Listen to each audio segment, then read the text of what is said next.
Alam nyo, kwento ko lang po sa inyo ang huling balita ko kay Tatay Digong. Matagal kaming magkasama. Alam nyo, higit pa sa tatay ang turing ko sa kanya. 1998, una po akong nanilbihan sa kanya. Hanggang 2022, kahit senador na po ako, sinasamahan ko siya hanggang sa huling araw ng kanyang termino. Sumama po ako hanggang makauwi siya sa bahay niya noong June 30 of 2022. Alam ko yung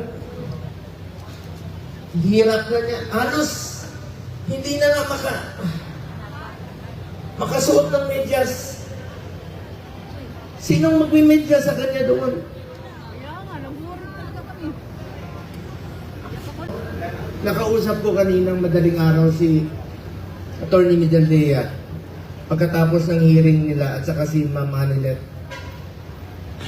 Kaya siya ganon siya magsalita. Dalawang dahilan, maaaring nag-a-adjust sa oras, at ang pinakamasakit sa lahat, yung sinabi sa akin ni Atty. Medaldea na hindi binibigay sa kanya yung gamot niya.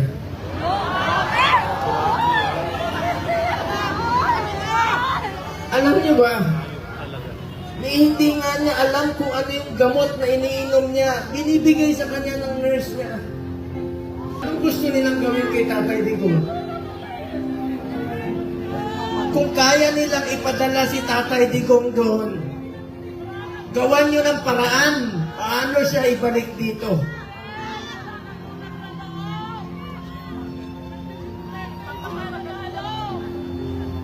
Gusto nyo basahin ko yung mga medisina niya. At minsan nagtitwitch yung kamay niya, sabi ni Bingbong Kapon.